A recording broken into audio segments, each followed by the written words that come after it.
something happened. It wasn't supposed to.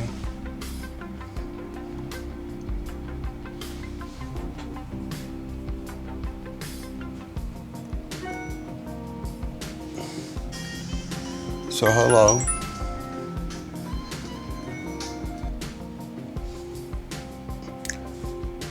Again, I'm going to start over. We're going to install the RASA onto the RASA 8-inch, the Celestron motor focuser. So we're going to follow a tutorial that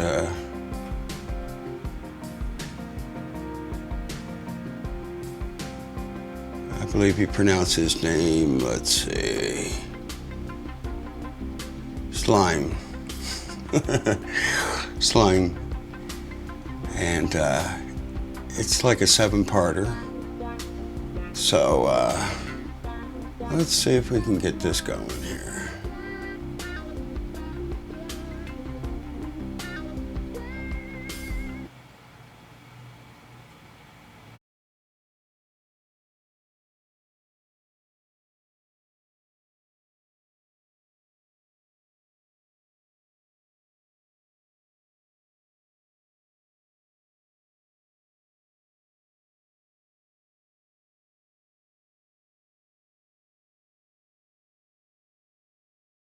Hey guys, this is Slymin. Today I'm going to be showing you how to install the Celestron motor focuser, and this is specifically going to be for an 8-inch Celestron Schmidt-Cassegrain telescope.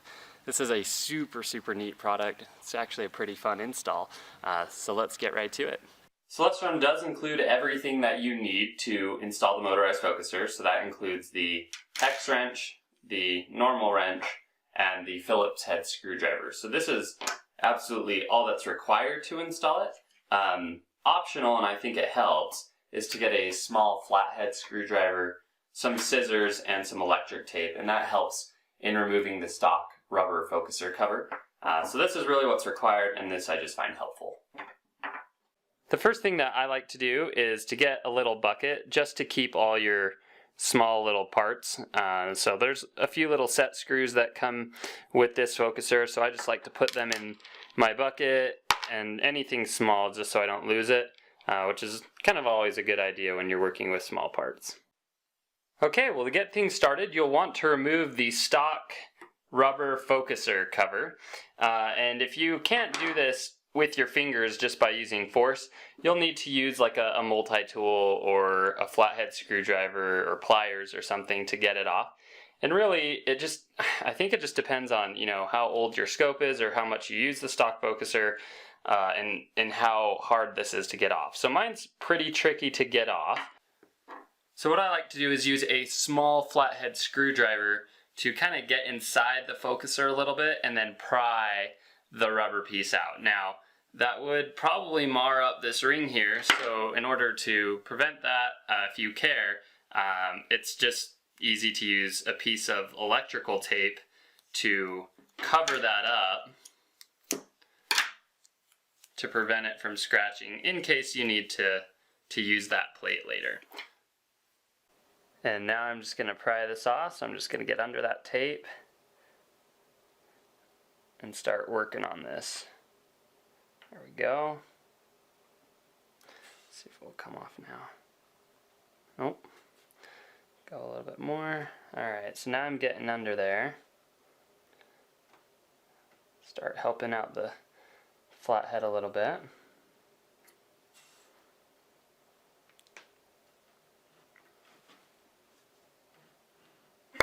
And there we go.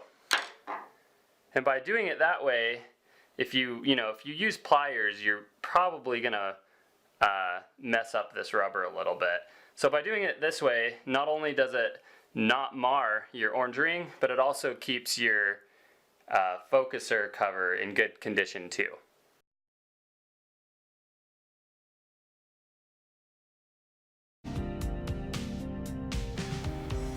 Well, that seemed to be pretty easily done. It takes a little bit of time. I did it beforehand because it does take a little bit of time. So we'll just set it over here. And we'll go to the next step. Okay?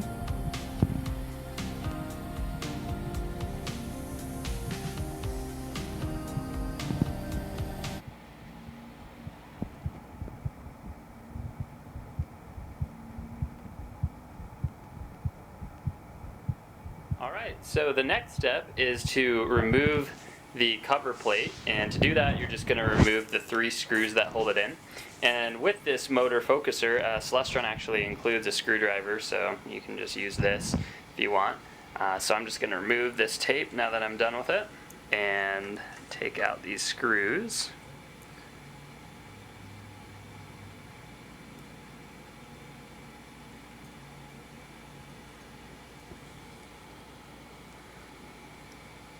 I'm going to hold the plate on so it doesn't fall or anything while I undo this last screw.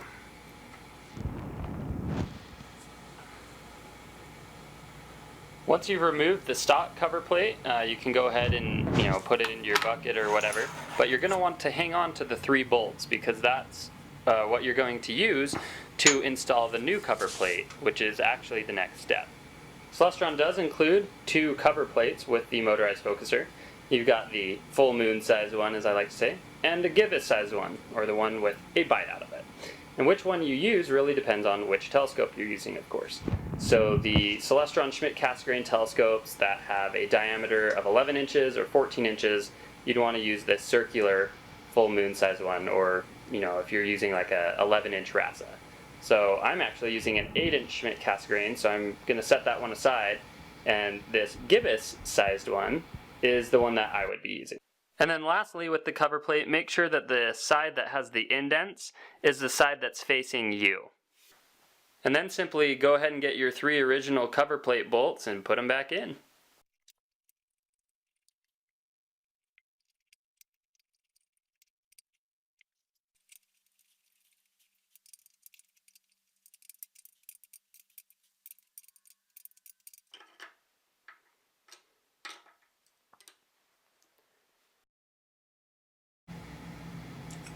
Well, let me go ahead and take them screws out.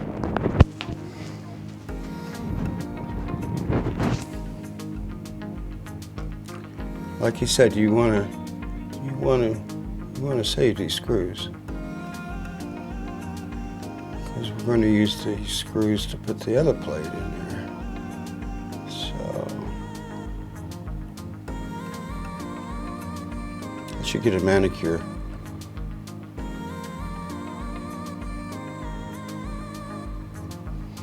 Okay, there's one screw. Set it there. I always feel like I'm going to lose something. I should be optimistic.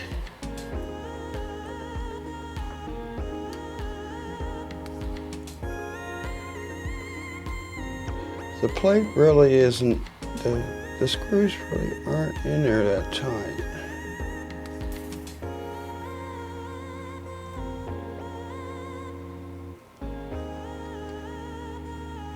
And as you can see,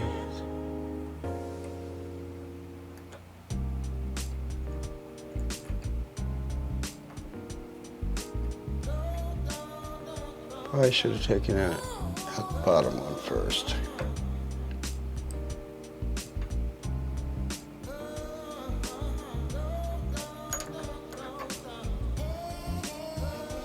Here's the plate that he was talking about. This is the raised side, so you want to put that on the inside. Okay. Get in there.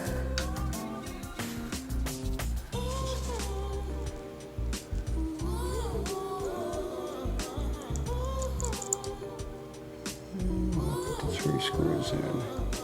This is probably the hardest part of the whole thing right here.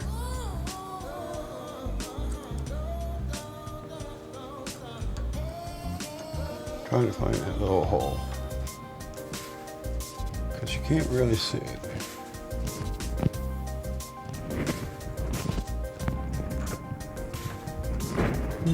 Same thing happened when I, there we go. I was putting it in the wrong square hole. Oops.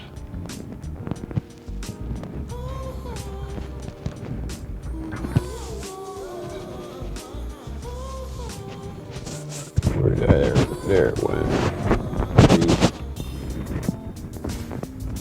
Make sure you do a big enough table.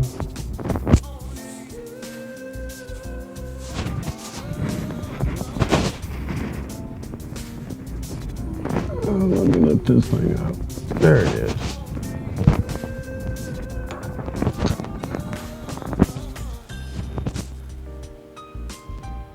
Alright, I can see it now.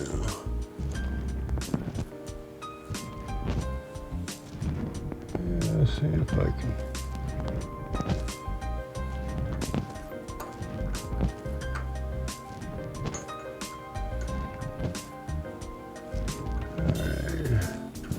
I'll just get that in to where it's just a little tight.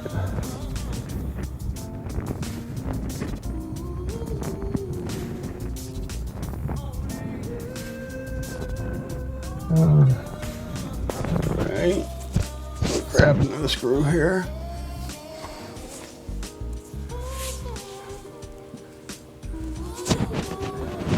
This is probably the hardest part.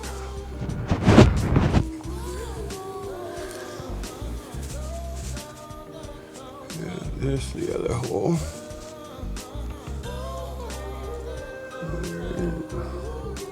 Grab it. Screwdriver. I don't think I tighten it. I think I just tighten it to where it stops. I wouldn't tighten it down too tight.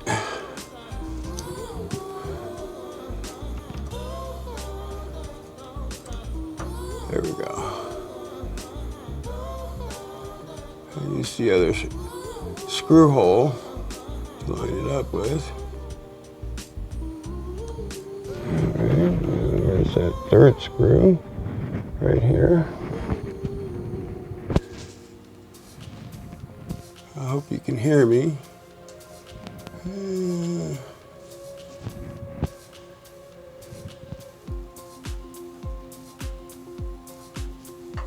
There we go. All right, we're halfway home.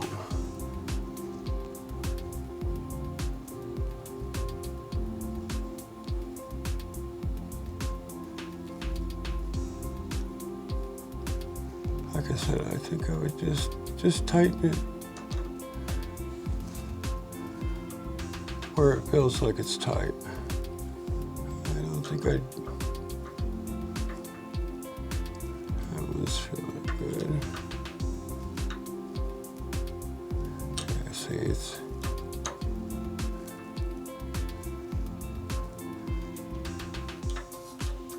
Alrighty. I get an A for that one. I'm a lot better at collimating telescopes than I am. Get up here. All right, let's see what the next step is. Step number 3.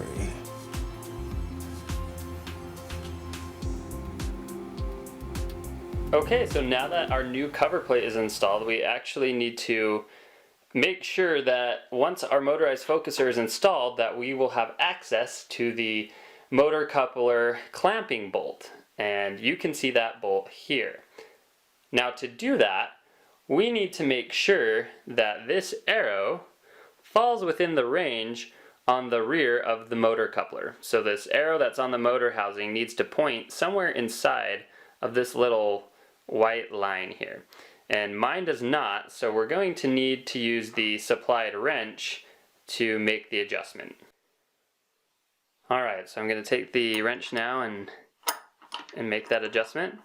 And when I do this, you may hear, some paint scratching or other stuff going on. You might be a little nervous, but it's okay.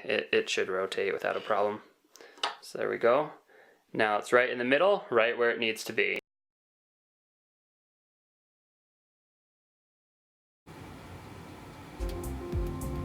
All right, mine's already in the middle there, so I don't need to make any adjustments. Thank you, Celestron. All right, let's go to the next one.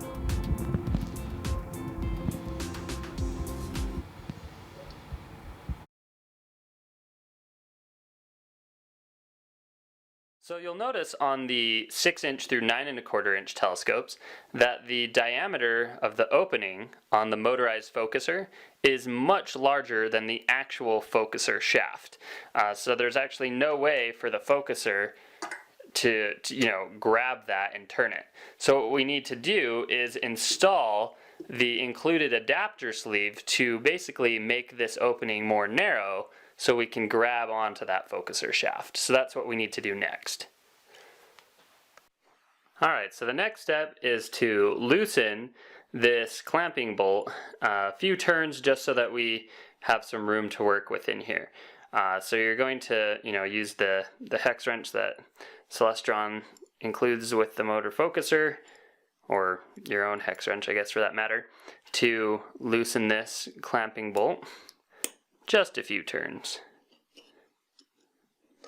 Alright, and that's pretty loose, so that should do the trick. So securing the sleeve is really easy. You just drop it in and rotate it so that it lines up with the screw hole. So let me just take that out. There's the screw hole right there. Just drop it in, rotate it till it drops down in. Take the little screw out of your bucket or whatever you're using and secure that.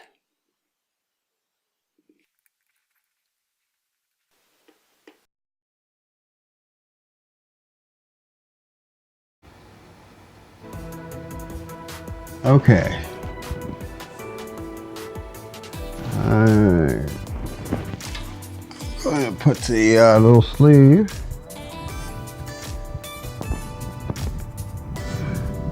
and you want to drop it in there. This is the only reason, since I have an 8" out there with the motor focuser on there, I was thinking I'll just take that off and put it on the RASA and go back and forth. Well, this is the only reason I didn't do it. This is made out of plastic. And I didn't want to keep on unloosening the Allen bolts that are in here that you got to tighten up and untighten them for fear of breaking this. So I went ahead and got one for the RASA in itself. Alright, we got this little screw here. Let me grab my screwdriver. Come over here in the light.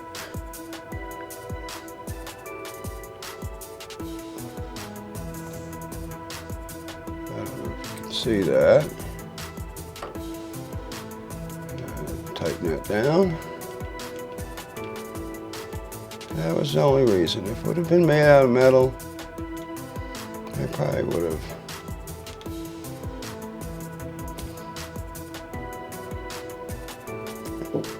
Now these threads on these nuts and bolts are fine, so it takes a little bit of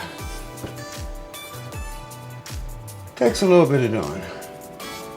Let's go to the next one here. Next step, step number 5 out of 7. We're almost there. You can see that with the adapter sleeve, the opening to the motorized focuser is much more narrow, and ultimately that's what allows it to grasp the focuser shaft on the smaller size telescopes. So to finish installing it, you actually need to put in this set screw into this little tapped hole here, and this set screw came with some blue Loctite or thread lock on it. If you want to add more, you certainly could. It's really up to you. But when you install this, you only want to go a few turns. And the reason for that is if you go all the way, you're going to basically tighten everything down so much so that you won't be able to put this on the telescope. So you don't want to tighten it all the way down until it's on the scope.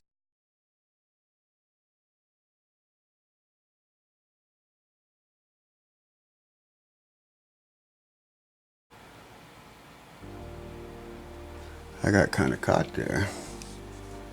All right, let me loosen up this other bolt first. A couple turns, he said. Now, let me put that in here. This supplied, I guess you call it an Allen bolt. Like he said, you don't want to tighten it down all the way. Not yet. That comes in a minute.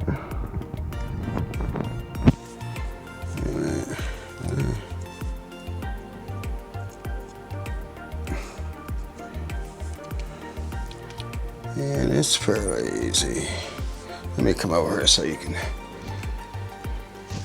There's two Allen bolts here. There's one here at an angle, and there's this one we're putting in. You just want to put it in a couple little turns because you're going to tighten it up later. You want to loosen this one here, the other one. So let's see.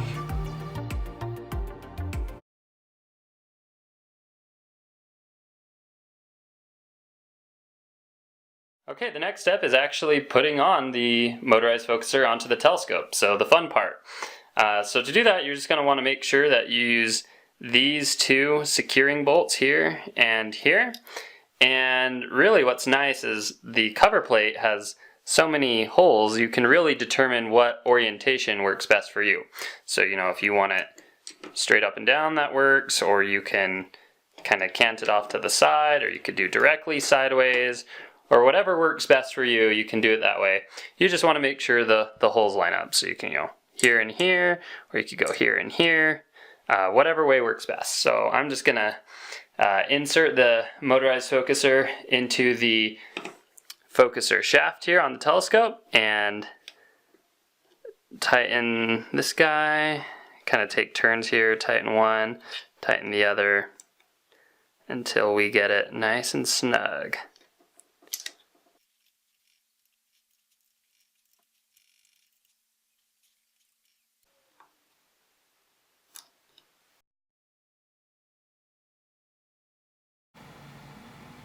Well, that seemed to be pretty easy. Let's see if I can do this. Alright, I prefer it to be down like this. So we're gonna probably have to, yeah, let's see, is that taking? Alright. Boy, that was easy. I should set up a line at.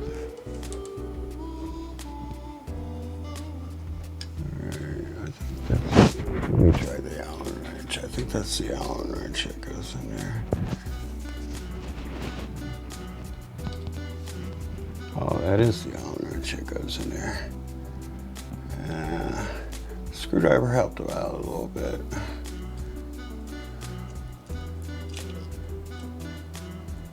Yeah, if you follow his instructions there, he did a pretty good tutorial.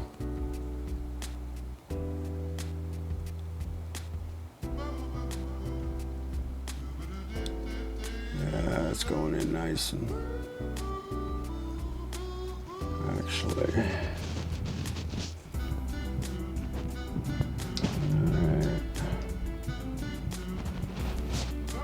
You got these little rubber things here that cover up the power.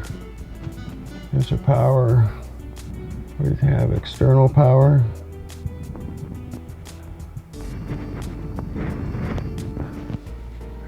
And there's another one where you plug it into the telescope for power. And I think there's an Ethernet connection in here for something.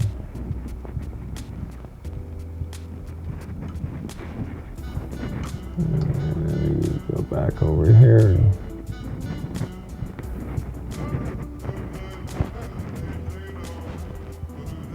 alright. Yeah, these things go up underneath here and plug whatever corresponding hole. Let's see if I can get one. Yeah, see how that goes. I'll have to lift it up a little bit and see how those other ones go in there. So let's try the last step. So we're home free. Now that the motorized focuser is secured to the telescope, you just need to go ahead and finish tightening that set screw that you didn't finish tightening earlier.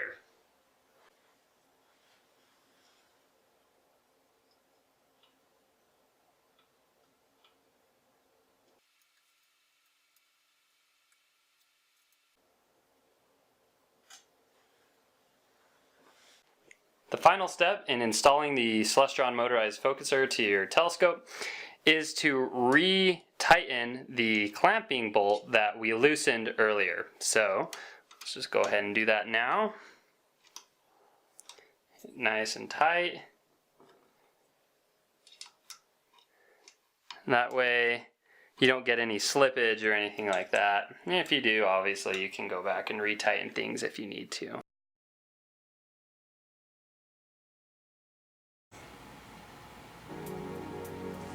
Alright, so we need to tighten that set screw that we put in there. That's the one that's got that little bit of, this is tight, so you're gonna have to judge on how tight it should be. It's tight going in there.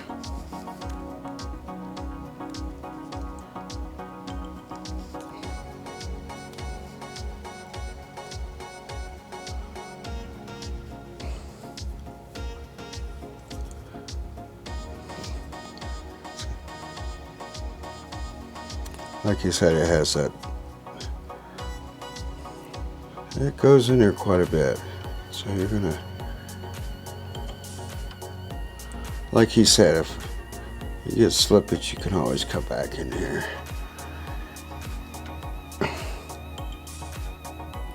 Okay, I think that's pretty tight, and then we want to tighten this one over here that we loosened before.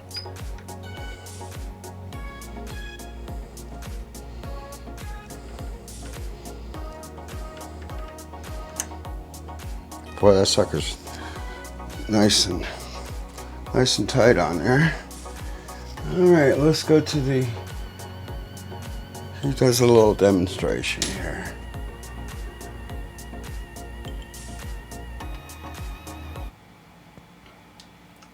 All right, well that is a successfully installed Celestron motorized focuser. The last step is to just test it out and make sure it works.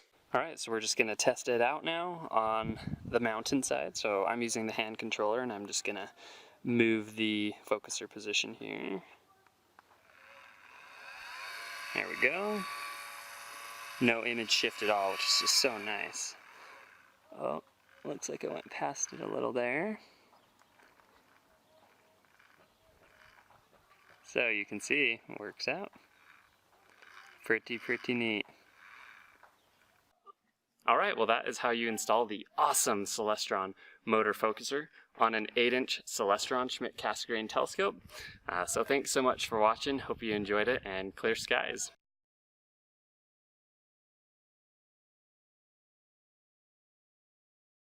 Hey.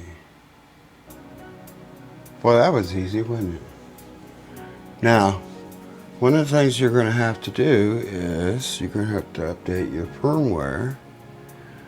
So what you're going to need to do is, because to control the motor focuser, or focus, I don't know why they don't call it focuser, but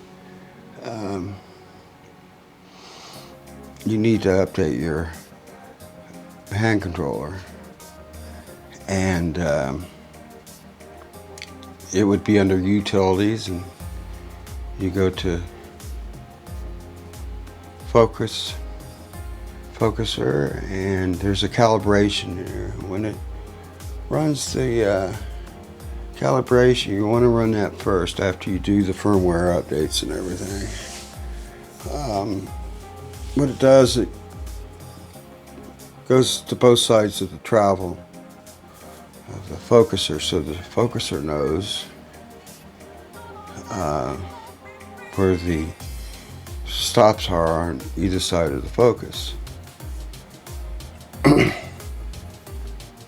And what's nice about it is you have 3 speeds: fast, medium, and slow. There is image shift in there on the fast one, but on the slower ones you don't really see any image shifts. And then it has a digital readout. And what's also nice about this is I'm always, when I'm taking stuff down or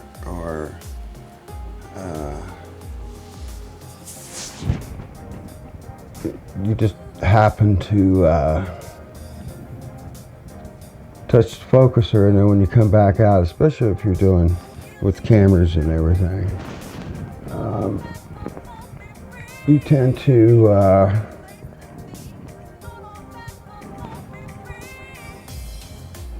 turn it. I don't know why. And then when you come back out, you're trying to see, do I need to go this way? Do I need to go that way? What's nice about this is when you shut this sucker down and you fire it back up, your focus is still, for a star, for a planet, or for the moon, or whatever.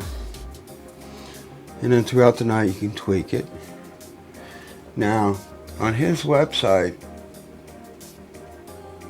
go to his website, and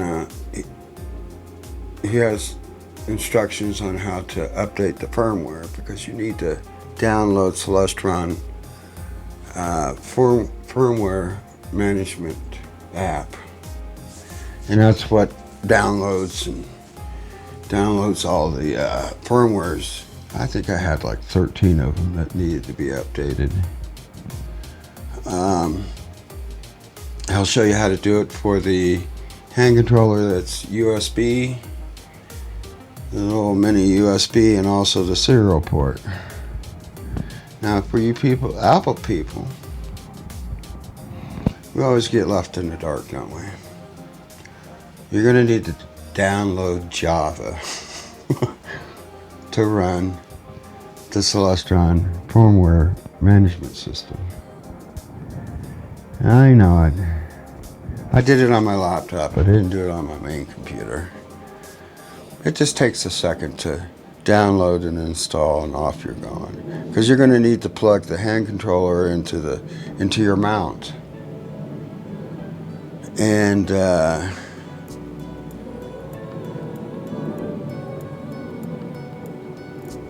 then you plug the USB or the serial port into your computer, and you fire up the firmware updater, and you just go through the instructions there. But on his site, he shows how to do it. He also has another video where he's out in the field using this focuser. If I was to give it a rating out of all the focusers that I've tried, I'd give this a 10. My last focuser that I had was just a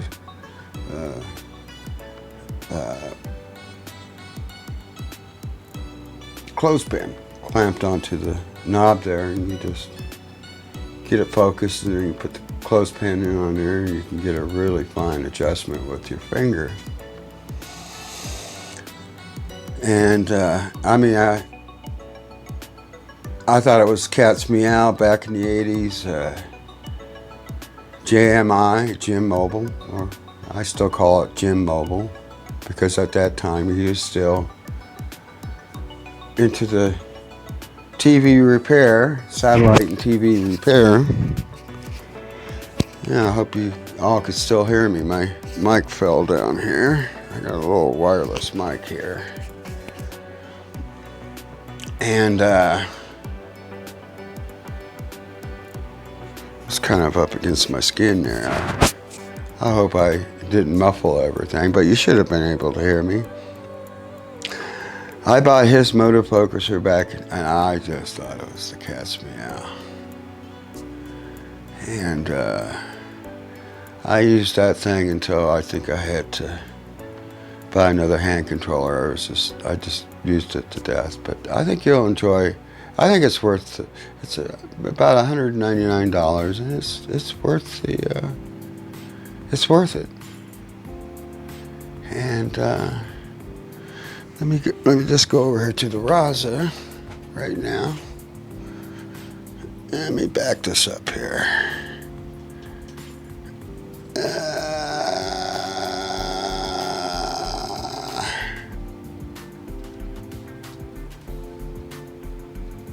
So you can see this thing. Yeah, okay. I'm going to do something here to show you. I got a couple of modifications that I have for my C8, and I'm going to transfer all this stuff over to the RASA 11 that I have. Yeah, I know it. I got too many toys. One of the things I did with the Telrad, got these magnets that I was using for something else. Let's see if you can see that magnet there. There's a magnet here. And there's a magnet here, and I took out one of the screws that you put like a finder scope on there. And when I get this set up, I'll make a mark here and a mark here with a marker. And what's nice about this is I don't have anything affixed to the tube of the scope. Spend all that money, I don't want to put something like this affixed to the scope or bungee cords or whatever. What's nice about this is, and it don't move. Once you get it seated on there, you line up those marks, and then you do your adjustment. It's a nice little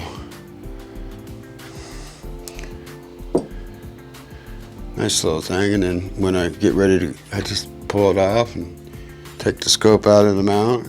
Something else I did is getting old. I'm getting old. I got this Slymin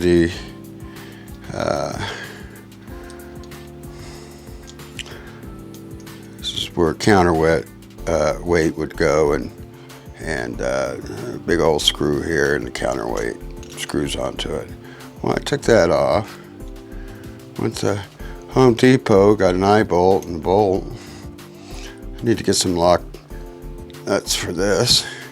This slides right on here. Let's see here.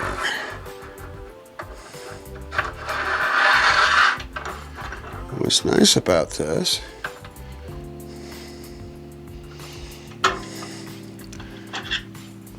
is to pick the telescope up with. Pick it up with one hand. It's easier to put it up in the saddle of the telescope. Oops. Of the telescope. And then when I'm done with it, I just take it off.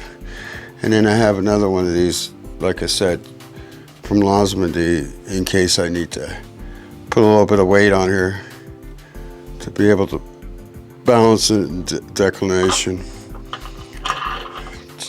depending on how much stuff I hang off of the scope. And there it is. I don't know if you can see that. It's a beautiful scope. For For the price of this scope, I think it's well worth it.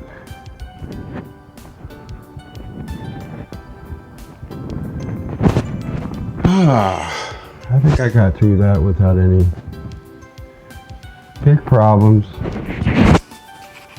The mic keeps on. I should have my suspenders on. I can put this mic on there.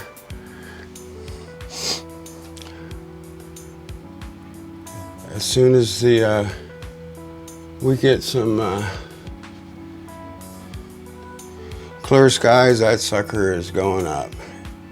I am going to get that sucker going. First two objects are going to be Andromeda and M13. And what's nice about the camera, I've got another one. I got two of these. It's the Sony AR-7 III.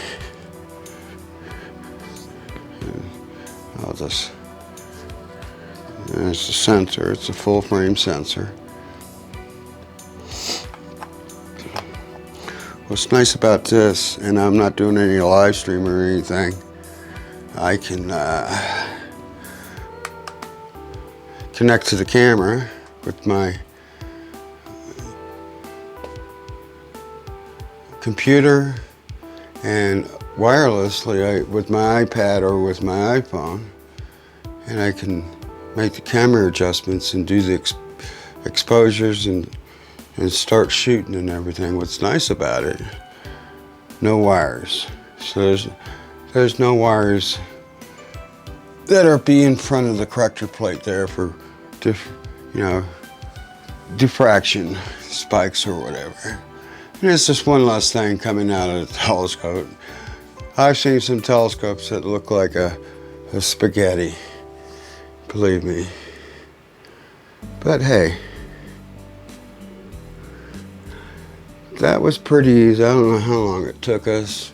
Half an hour to do that, to put that focuser on there. Just take your time. That one set screw, that first one that you tighten once the focuser's on there, it is kind of tight. It feels like you're always, so I looked at his video and I could see how far his screw went down.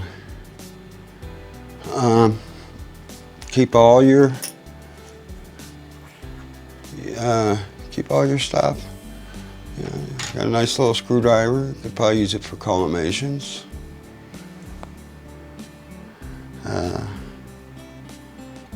But I'm going to try to do some of these live stream little tutorials like this. And I am soon. I don't want to say who it's going to be, but a few of us in the community, photography community, are going to, what's going to happen is with this program that I use for live streaming, it's called Wirecast, and I can have up to 7 people. As you can see with my little insert there, I can have 7 videos and audio of 7 people at a time during the live stream. So I've talked to this gentleman. I've corresponded with him over the last, I don't know, year. And once I tell you his name and we get it all together, you'll know who I'm talking about. And we're going to start trying to do like a monthly, getting people together and what they're doing, how to do, maybe some 5-minute thing and how to do something. People in the chat room can ask questions. And I think it'll take off. And then I don't know if there's any major things in the sky happening right now. I don't know. I always come across something and go, I didn't know that. I guess Perseid meteor shower.